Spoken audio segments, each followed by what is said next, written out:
Where does money really come from? Who decides its value? And why does it seem to slip through our fingers so easily? The truth about money is stranger than you might think. It's a story of trust, manipulation, and the constant search for value. In this video, we're going to explore the hidden history of money methods, and that secret money methods can help you build wealth. Let's start. The barter method. Imagine trying to trade a fish for shoes. You need to find someone who both wants your fish and has shoes that fit. Talk about a needle in a haystack. That's bartering, super inefficient. It relies on this double coincidence of wants. And it's slow. Imagine trying to build a complex economy on that. Commodity money method. Then we had commodity money, seashells, salt, even giant stone discs. Seriously, look it up. The Yapese stone money. They were huge, but these had problems too. Hard to carry around, not easily divisible. Try paying for a small item with a giant stone disc as money? Talk about impractical. Commodity money was a step up from bartering, but it still had its limitations.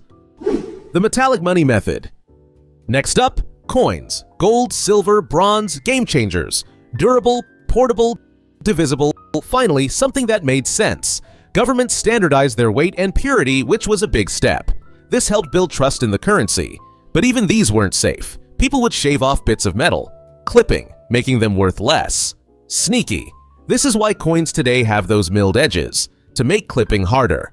It's a small detail, but it shows how even small acts of dishonesty can undermine the value of money. The Goldsmiths. Then came the Goldsmiths. They were like the original bankers. People would deposit their gold with them for safekeeping and get receipts in return.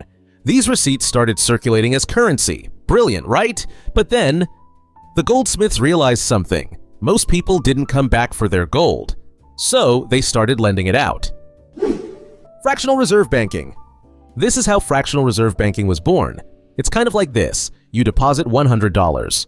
The bank keeps $10, that's the reserve requirement, and lends out $90.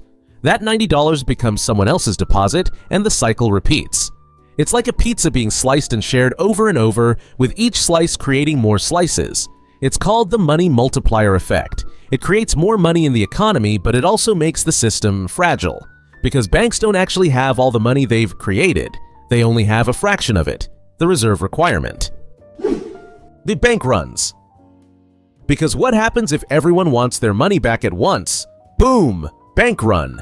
The bank doesn't have all the money. It's like the pizza shop running out of dough, except on a much bigger scale. The whole system can collapse. Scary, right? This is why trust is so crucial in the financial system. If people lose trust in the banks, they can trigger a bank run, and that can have devastating consequences for the entire economy. Inflation. The government prints too much money and your dollars become worth less. That candy bar that cost $1 last year might cost $1.50 today. It's like an invisible tax, slowly draining your wealth. And if inflation gets really bad, hyperinflation, your money can become practically worthless.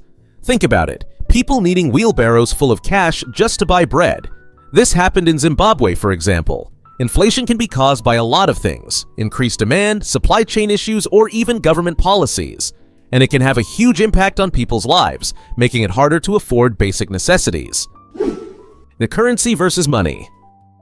So, here's the key. Currency is what you use to buy stuff. Money is a store of value. Gold, for example, tends to hold its value. It's been seen as a safe haven asset for centuries. Your dollars might get weaker, but gold, well, gold is gold. Of course, the price of gold can fluctuate too, but it's generally seen as a hedge against inflation. And central banks play a big role in managing the money supply and trying to control inflation. Tangible assets versus digital assets. That's why a lot of smart people diversify. They hold both tangible assets, real estate, gold, art, and digital assets, stocks, crypto, NFTs. Tangible assets are physical, you can touch them. They often act as a hedge against inflation. Real estate, for example, can appreciate in value over time, and it can also generate rental income. Gold is another tangible asset that's often seen as a safe haven. Art can also be a good investment, but it's more specialized. Digital assets can have higher returns, but they're also riskier. The stock market can go up and down, and cryptocurrencies are notoriously volatile. Even within digital assets, there are different levels of risk. Blue chip stocks are generally less risky than smaller, newer companies.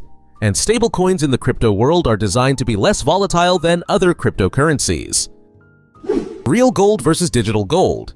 Think about gold. You can hold physical gold, coins, bars. It's tangible, yours. You have it in your possession. Digital gold is an entry in a computer system. It's a representation of gold, but you don't physically possess it. The key difference is ownership and accessibility. With physical gold, you're in control. With digital gold, you're relying on someone else. What if they go bankrupt? Get hacked? These are real risks to consider. With physical gold, you have to think about storage and security, but it's directly under your control. And there are different ways to invest in physical gold, or it might be an ETF, exchange-traded fund, that tracks the price of gold and gold mining stocks. Each has its own advantages and disadvantages. And that points is further discussing or deep diving. That is why discuss in another video. The future of money. The future of money is digital. We've got crypto like Bitcoin, which is decentralized. It operates outside of traditional banking systems, and we might have central bank digital currencies, digital versions of government money. But even in this digital world, tangible assets still matter. They're a safety net, and digital currencies also come with their own set of risks. They can be very volatile, and there are concerns about security and regulation. The future of finance is likely to be a mix of traditional and digital systems. Thank you for watching this video, and if you like this video, subscribe the channel.